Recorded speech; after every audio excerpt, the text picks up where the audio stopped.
A wife is someone like their mother.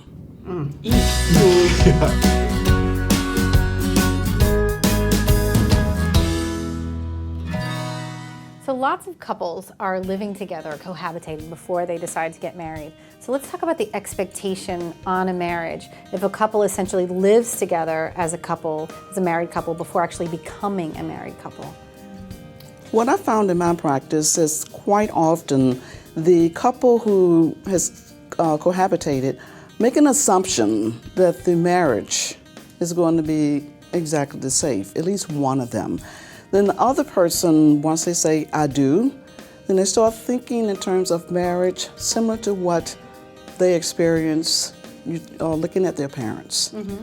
And all of a sudden, the person who assumed, oh, we got this right while we were cohabitating, they are thrown off. It's like, what do you mean that the woman's place is at home on Friday night instead of going out to the club like we did before as a couple? Or what does it mean that the wife's responsibility is to cook and to clean and take care of the children? When we cohabitated, we shared those responsibilities. I think the biggest issue here is there's a huge assumption made. There's like a blind assumption made whether they're cohabitating and they're getting into a marriage. Most of the clients I work with, when they come together and they're talking about their relationship, they have never taken the time to really look at it as a partnership. And if they're not doing that, then they haven't laid the foundation for even understanding what their expectations are. And the conversations you're having happen because people make an assumption and they base it on the lineage, their family, and they never sit down and go, these are my needs, my wants, and my desires. And I want to know what yours are, and let's see if we really have the potential here to meet those needs, wants, and desires with each other.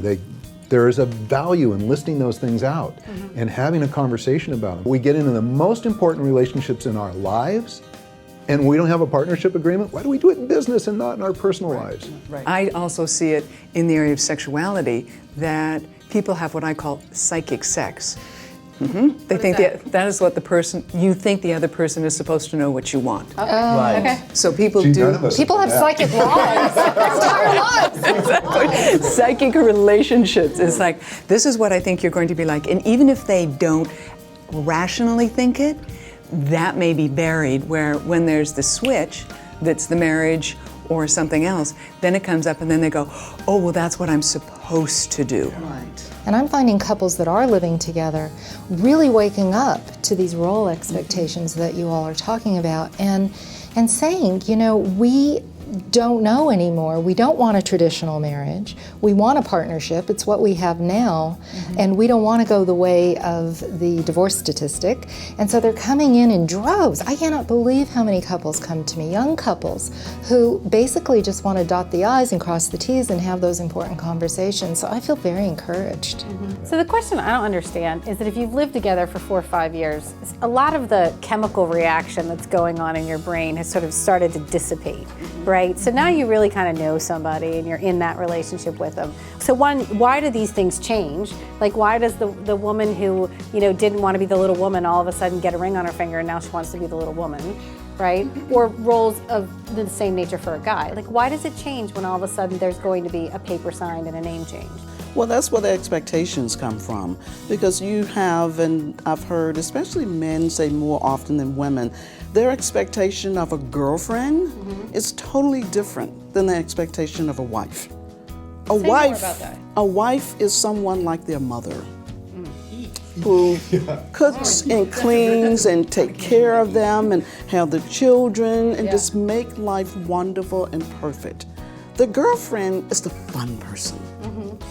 And so when they say I do, I take you as my wife, switch. So what's happening there is they're not really marrying that person.